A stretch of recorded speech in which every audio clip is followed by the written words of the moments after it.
Vamos ler o texto, o tema que temos para este mês, que está em Mateus. Abra sua Bíblia, capítulo de número 25, verso de número 46. 24 e 46. Bem-aventurado aquele servo que o Senhor, quando vier, achar servindo assim. Tome o seu lugar, volte ao seu lugar. Agradeço, pastor, pela confiança, os companheiros. Quero ser bem claro, bem sucinto, bem rápido nas minhas palavras, mas gostaria de chamar a sua atenção para um texto bíblico desta envergadura, deste tema que temos para a temática deste mês. Feliz o servo que, quando voltar o seu Senhor, achar servindo assim. Nenhum exemplo melhor de serviço nós podemos encontrar do que em Cristo Jesus. O homem que veio para servir. No capítulo 20 de Mateus, verso de número 28, ele diz: o Filho do Homem não veio para ser servido, mas para servir.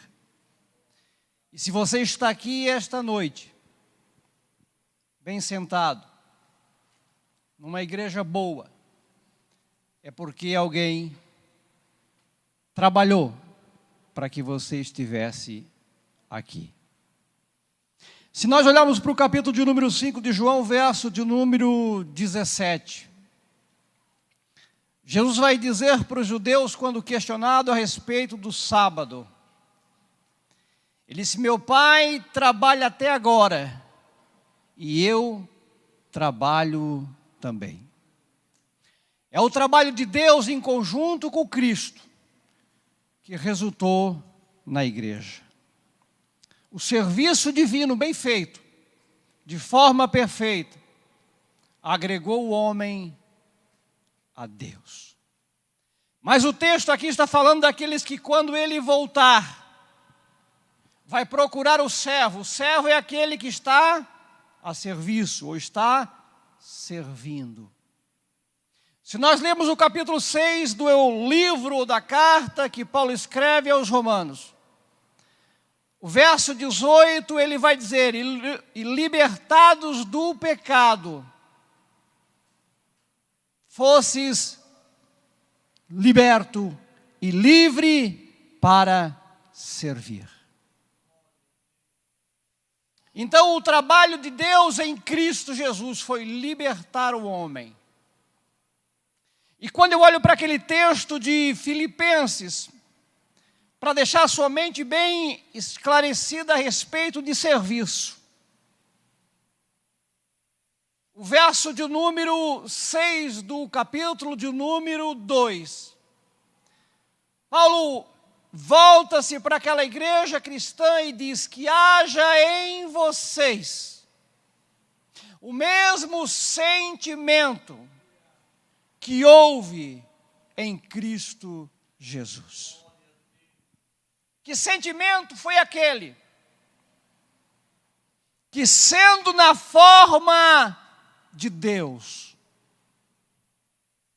não teve por orgulho ser igual a Deus, mas aniquilou-se a si mesmo, tomando a forma de servo.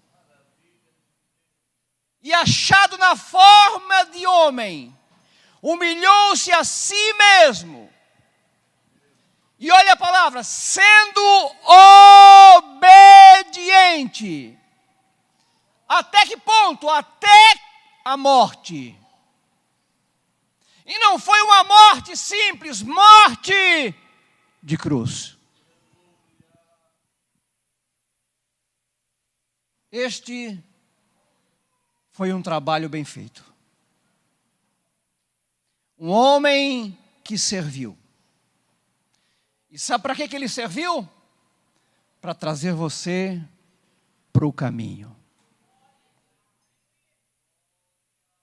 Isso implicava em morrer, mas aniquilou-se a si mesmo, tomando a forma de servo e fazendo-se semelhante aos homens. E achado na forma de homem, não parou, humilhou-se a si mesmo.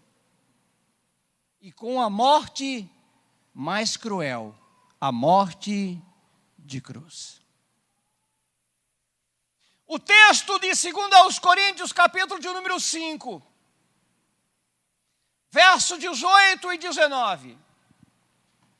Paulo está pregando para uma igreja como você.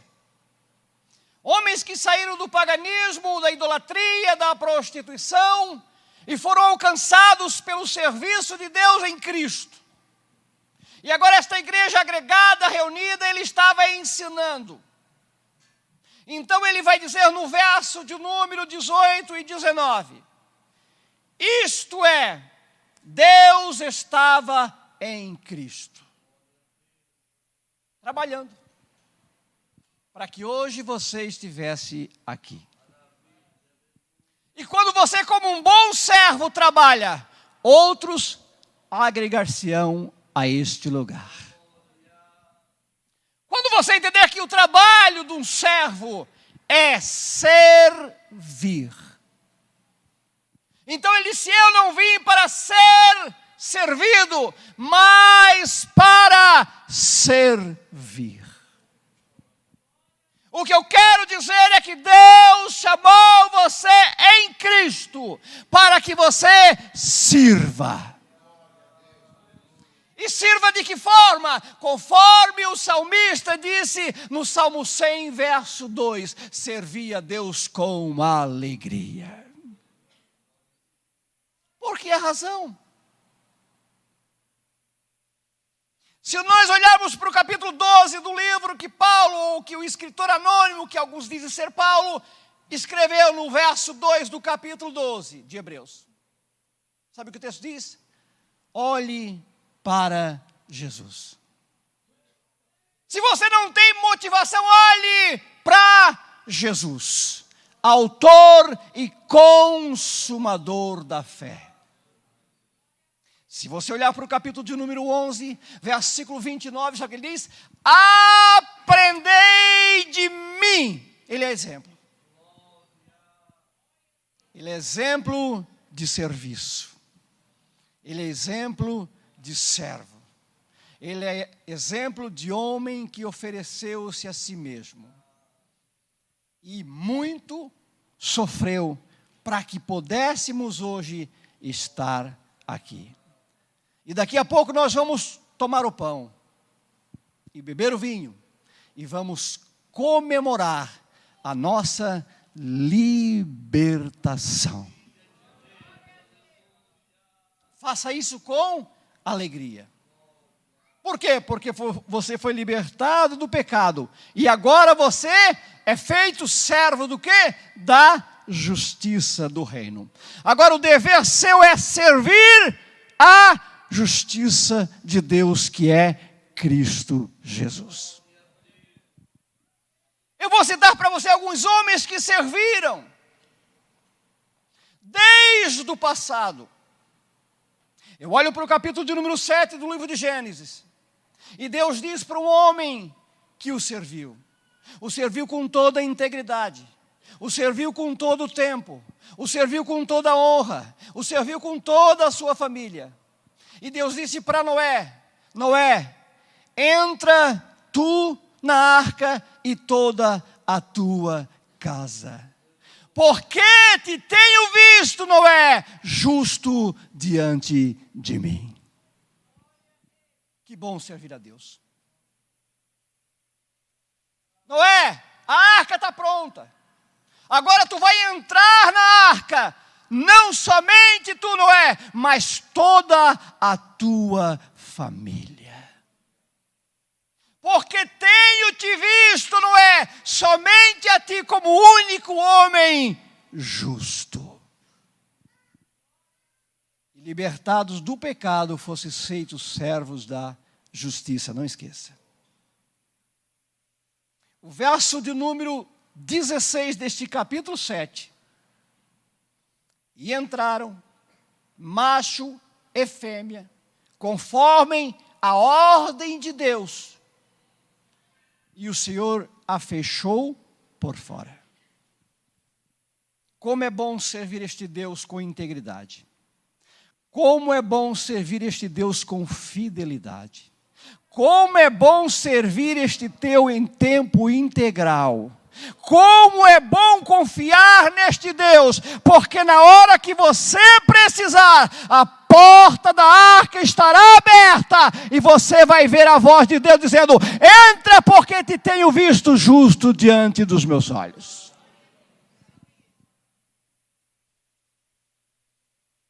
Servir. Feliz aquele servo que, quando o seu senhor voltar, o achar servindo assim. Se nós voltarmos para o capítulo 6 do livro de Gênesis, o contexto aonde Noé vivia, o verso de número 5 vai dizer: e viu Deus que a maldade dos homens se multiplicara sobre a face da terra, e toda a imaginação dos pensamentos do seu coração era só má continuamente. Então arrependeu-se Deus de haver feito o homem sobre a face da terra, e doeu-lhe o coração. E disse Deus: destruirei de sobre a face da terra o homem que criei. O verso 11: a terra estava corrompida diante da face de Deus, e encheu-se a terra de violência. Verso 9: estas são as gerações de Noé. Noé era varão justo e reto, e Noé andava com Deus.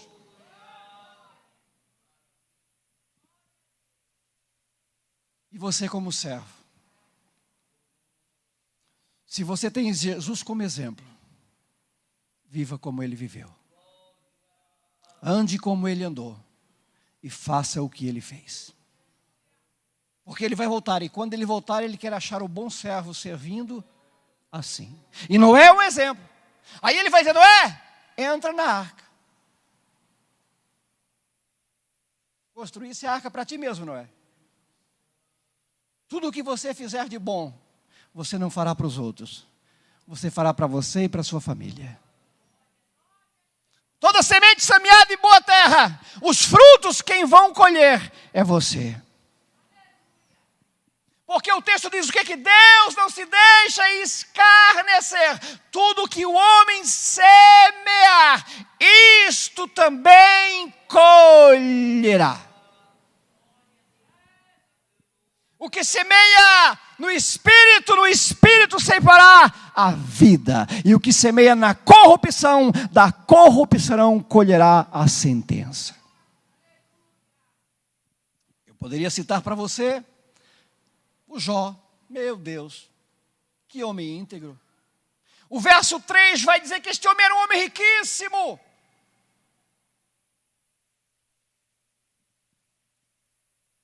Sete 7.000 ovelhas, pense você.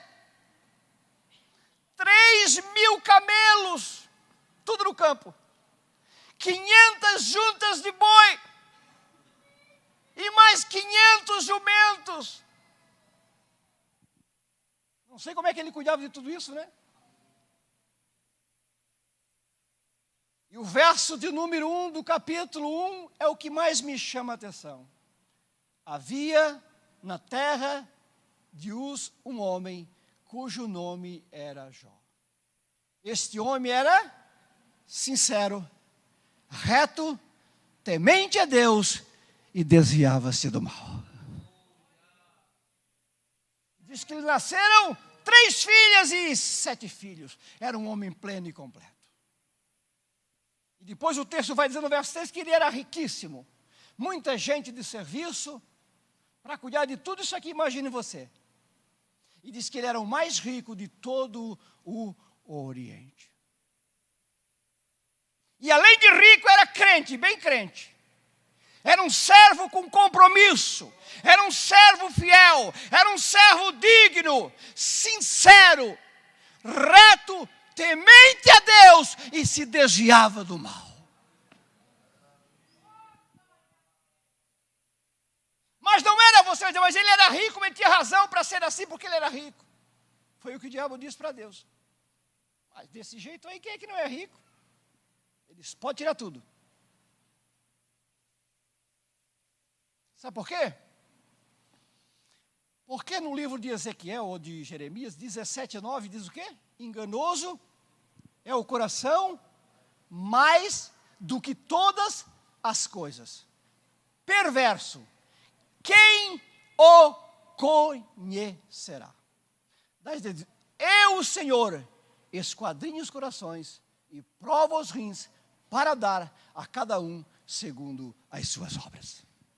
Deus conhecia o coração dele. Deus conhece o coração de cada servo. Deus conhece tudo a nosso respeito. E ele perdeu tudo. Só vinha servo dizendo, olha, veio tal, aconteceu tal, veio tal, e por fim ficou só ele e a mulher. E ele continuou crente. Ele continuou sincero, porque a palavra sincero é uma palavra de ordem latina, que não tem cera, que é original. É aqui, é lá, é em qualquer lugar. Aonde ele está, ele é o que é. Não usa máscara. Não é porque está com a Bíblia que vai ser crente, não. Ele é crente com Bíblia, ele é crente sem Bíblia, ele é crente na igreja, ele é fora da igreja, de qualquer lugar que ele esteja, ele está no lugar de servo e ele não muda a sua decisão. Ele é servo na bonança, ele é servo na doença, ele é servo na riqueza, ele é servo com tudo ou sem nada, importa. Jó nos dá um exemplo. E havia na terra de Uz um homem cujo nome era Jó. Sincero, reto, temente a Deus e que se desviava do mal. Mas eu olho para o livro de Ezequiel. E no capítulo 22 e verso 30, Deus perguntou para Ezequiel assim, busquei dentre eles um homem, um servo, que estivesse aonde?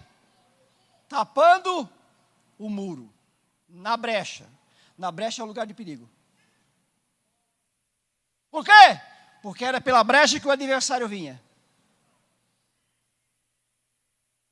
Deus disse a Ezequiel, eu busquei lá em Jerusalém. Ezequiel estava na Pérsia, na Babilônia.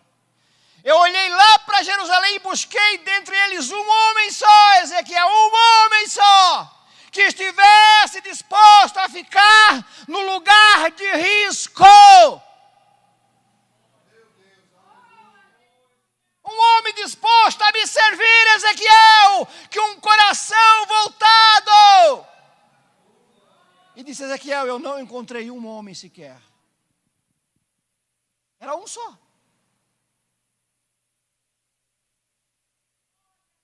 Que qualidade é a qualidade de servo que somos? Estamos dispostos a ficar na brecha? Porque ficar na brecha é ficar no lugar de risco. Ficar na brecha é ficar defronte do adversário. Ficar na brecha é se pôr aonde o inimigo vai entrar.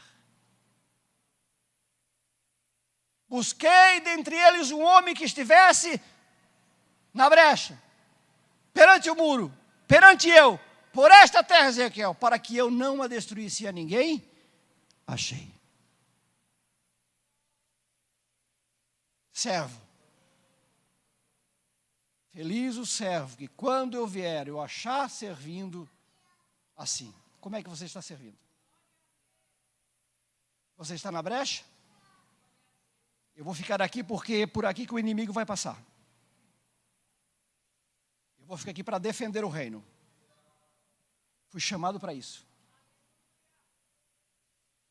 Quando Davi chegou lá no arraial, ele escutou um homem dizendo, diz: quem é esse aí que está afrontando quem? O exército do Deus vivo. Não aceito que afronte a igreja. Se não tem homem corajoso aí, eu vou. É desse tipo de servo que o reino precisa. Tomou a dor de Deus. Disse: o quê? Circunciso? Não, Davi, olha o tamanho. Vou contar umas experiências para vocês. Já matei leão, já matei urso, e vou matar esse incircunciso também. Servo, brecha, na frente da batalha. Mas um outro homem que eu gosto muito, José. José estava lá no Egito. 13 anos na luta, na prova. 13. Foi vendido com 17 e com 30 foi chamado para se apresentar diante de Faraó. Não sei se você, como servo, suportaria carregar uma cruz pesada por 13 anos, pastor. 13. Vendido pelos irmãos, longe do pai, do carinho do pai, da família. Foi para a casa de Potifar, calúnia, cadeia, e ficou lá. Agora eu olho para o capítulo 41, verso 38. O faraó chama, faz uma convocação, uma reunião de emergência. E sabe o que o faraó diz? Toda a elite do reino estava ali, os grandes, os maiorais. E o faraó pergunta: aonde acharíamos um homem como este que tem o Espírito dos deuses santos? Se ele fosse crente, ele dizia assim: olha, onde é que nós vamos encontrar um servo como este, cheio do Espírito de Deus? De onde é que José tinha vindo? Do calabouço. Por que ele estava lá? Porque ele era servo. Ele estava na brecha. E na brecha é lugar de risco. Na brecha é lugar de perigo. Na brecha é lugar de servo fiel ficar. Já pensou que honra? E aí o faraó pergunta para toda aquela gente, aí que está tudo ali, só gente, só nata. Pense. Aonde acharíamos um homem como este que tem o Espírito dos deuses santos?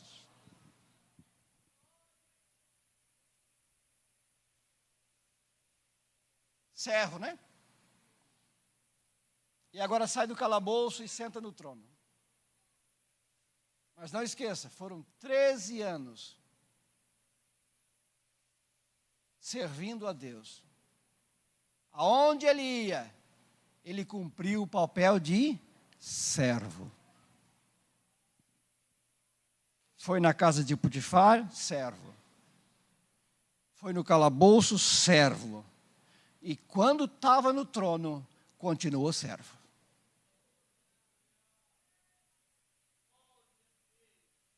Porque você foi chamado para ser servo.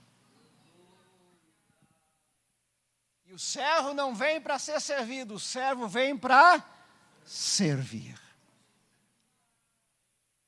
E eu gosto daquela passagem de Jesus do capítulo 10 de Lucas, verso 30. Que alguém pergunta para ele: mas qual é o meu próximo? Ele disse: descia um homem de Jerusalém para Jericó. E caiu na mão 2 salteadores. E o despojaram, o roubaram, e o maltrataram, e o deixaram meio morto. Quem é que apareceu ali? O levita, o sacerdote. E o homem continuava morto.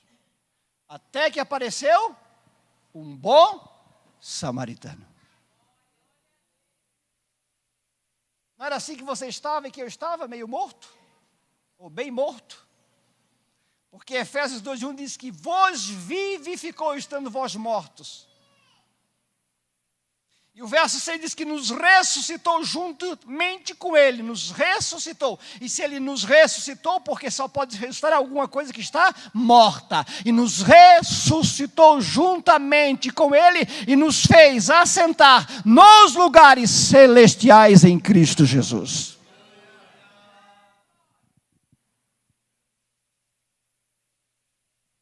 Agora, ser servo não é fácil.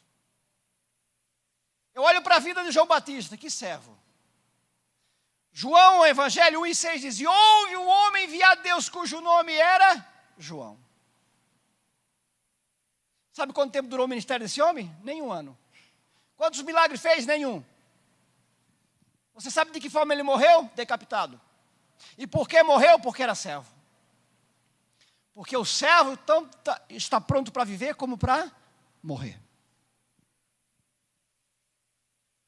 Mas ele não morreu. Ele morreu porque ele estava no lugar que um servo deve estar.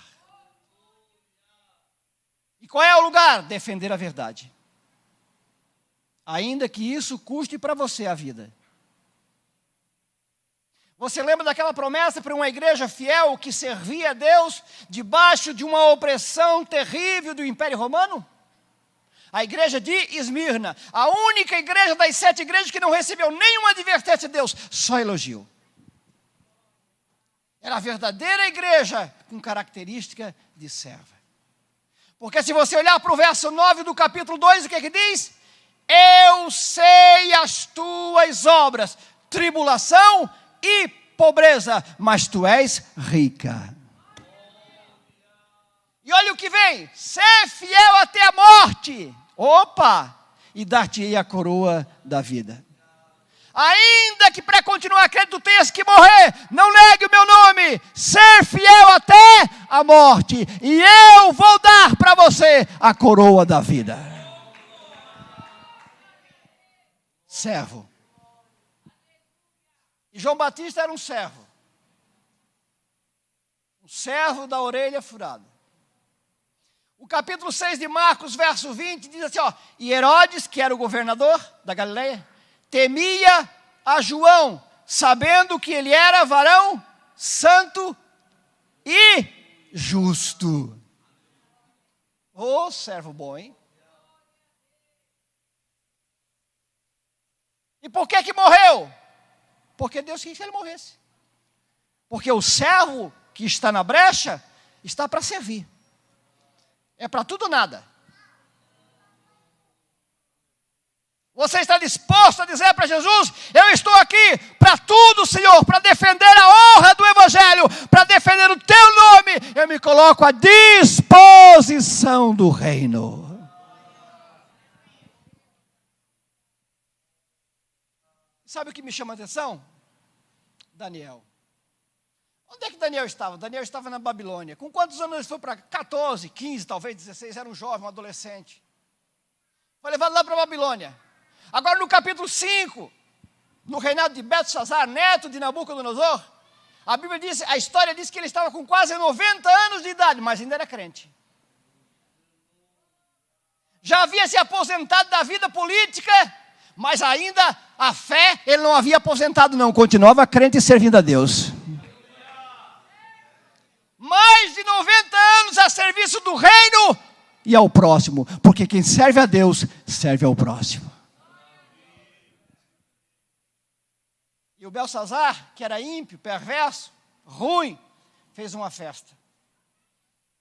E tomou os vasos que o pai, o avô dele trouxe lá da Babilônia e profanou os vasos sagrados e tomou o vinho nele, ele e os seus grandes. E quando ele estava na festa, uma misteriosa mão veio e escreveu na parede do palácio, Menem, Menem, Tekel, Ufarsim.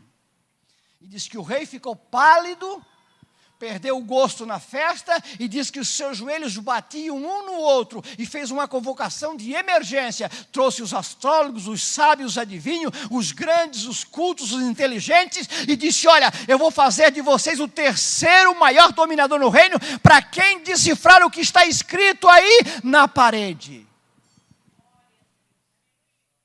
Tem coisa que só para quem serve a Deus mesmo. E vira para cá e vira para lá, de repente a mãe rainha disse: há no teu reino um homem. Eu sempre tenho esses homens por aí, pastor. São poucos, mas tem. Aqui e acolá sempre tem alguém na brecha. Sempre tem. Há no teu reino um homem que tem o Espírito de Deus e Santo, e nos tempos do teu pai achou-se nele sabedoria e inteligência. Manda chamar o homem então. Veio Daniel, velhinho, mas crente. Sabe, cabelinho branco, mas crente, cheio de Deus, cheio da graça. Aposentado da vida pública, mas ainda orava e jejuava ainda. E continuava servo. E o rei disse: olha, vou te dar ouro, roupa bonita, e vou fazer de ti o terceiro maior no reino, se tu lê essas escrituras aí. Ele disse: eu não preciso de nada disso aí, já tenho tudo. Tudo que tu pode me dar, eu já tenho. Mas eu vou ler. Sabe o que está escrito aí? Menem, pesado. Tekel, achado em falta. Ufacim, pesado fosse na balança. Traduz. Deus pesou as tuas obras na balança e te achou em falta. E diz que naquela mesma noite, enquanto ele estava tomando, se embriagando, Ciro desviou o curso do rio Eufrates, porque a cidade ficava sobre o rio Eufrates. Agora imagine o agir de Deus. Enquanto ele estava tomando, se embriagando, profanando e blasfemando de Deus, o Ciro desviou o curso do rio Eufrates e entrou a pé enxuto dentro da cidade. Enquanto ele estava em festa, e o Daniel disse: olha, contado, pesado e dividido foi o teu reino. E diz que naquela mesma noite ele foi morto. Qual é o teu papel como servo?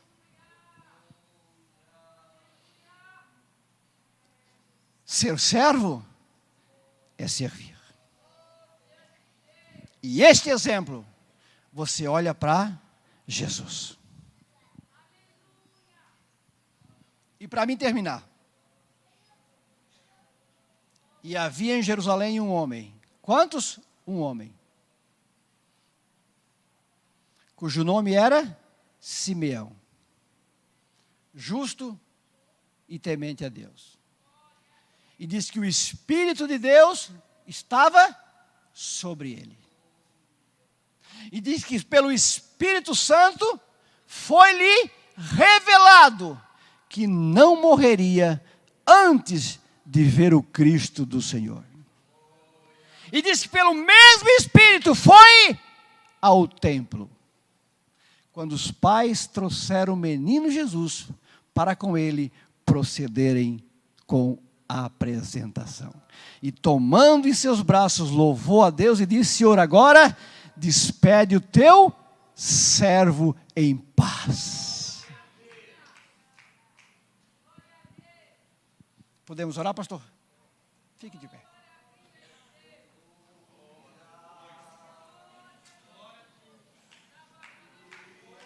Que qualidade que é o teu serviço?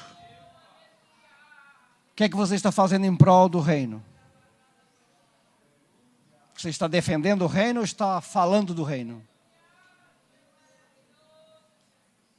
Ninguém pode servir a dois senhores. José disse: escolhe hoje a quem servais. Se vos parece mal servir ao Senhor, ele disse: olha, se vocês estão achando que é prejuízo servir a Deus, vocês são livres para fazer escolhas. Se vocês quiserem escolher os deuses que os vossos pais escolheram, vocês estão livres. Eu e a minha casa continuaremos servindo a Deus. E não sejais vagarosos no cuidado, mas sede fervoroso no espírito, servindo a Deus. O que quer dizer? Fervor, força, servir a Deus com força. Porque o que Ele fez por mim e por você é o exemplo claro. E vos vivificou. Quando você estava desviado. Todos se desviaram. Todos se desviaram. O que é se desviar? Sair do caminho. Aí Deus trabalhou em Cristo e disse: eu sou o caminho. Criou um caminho para você, para levar você. Vamos orar? Feche os teus olhos e diga alguma coisa para Jesus. Diga que você quer ser um servo melhor. Quer ser um servo disposto a, se preciso for, ser caluniado, maltratado, injuriado, perseguido, maltratado. Diga: Senhor, eu sou servo, eu sou servo para te servir. Tudo que tu fizesse por mim, Senhor. Ó Deus, em nome de Jesus, ajude nós a sermos servos de orelha furada, servos submissos, Senhor, servos bons, servos fiéis, servos que estão sempre prontos para fazer a vontade do Senhor. Nós citamos exemplo de homens que te serviram nas atrocidades da vida, na calúnia, na difama, na perseguição, na morte, mas eles continuaram servos, te servindo. Deus, aqui tem homens e mulheres que tu chamasse para ser servo. Senhor, consola, ajuda agora, Senhor. Espírito de Deus, consola, conforta, convence, perdoa, redime, santifica. É a minha oração em nome de Jesus.